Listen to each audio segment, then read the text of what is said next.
High, আজকে হচ্ছে মায়ের সাথে একটু বাজারে গেছি, ওখান থেকে একটু চপ নিয়ে নিয়েছিলাম, ইচ্ছা করছিল যেহেতু একটু ঠান্ডা ঠান্ডা ওয়েদার পড়ে গেছে তার জন্য।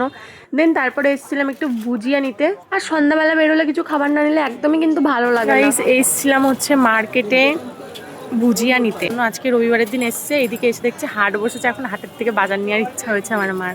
চলো তোমাদের আমাদের হাটটা দেখায়। তোমরা বলতেই পারো যে হাটের থেকে বাজার করা এমন কি, বা আমাদের হাটের বাজার করার সময়টা হয় না, কারণ হচ্ছে আমার মা সকালের দিকে বাজারে যায়, তার জন্য মার্কেট থেকে সবজি মার্কেট থেকে বাজার করে, তো হাটের থেকে সামান বাজার করা হয় না। তো অনেকদিন পর পর যদি কোনো দরকারে তখনই হচ্ছে একটু ঘুরে আসি, তখন গিয়ে মা কিছু নিয়ে নেয়। দেন দেখো চারিপাশে শুধু সবুজ আর সবুজ, আর মানে এখানে হচ্ছে হাঁস মুরগি কত কিছু, মানে দেখতে খুব সুন্দর লাগছিল। আর হাট বাজার দেখতে কারি না ভালো লাগে, তোমরা একটু বলো। তারপরে এখান থেকে মা কিছু আলু নিয়ে নিল। হাটে এসে ভাল লাগছে গাইস, কত কিছু দারুণ লাগছে দেখতে, চারিদিকে শুধু সবজি আর সবজি।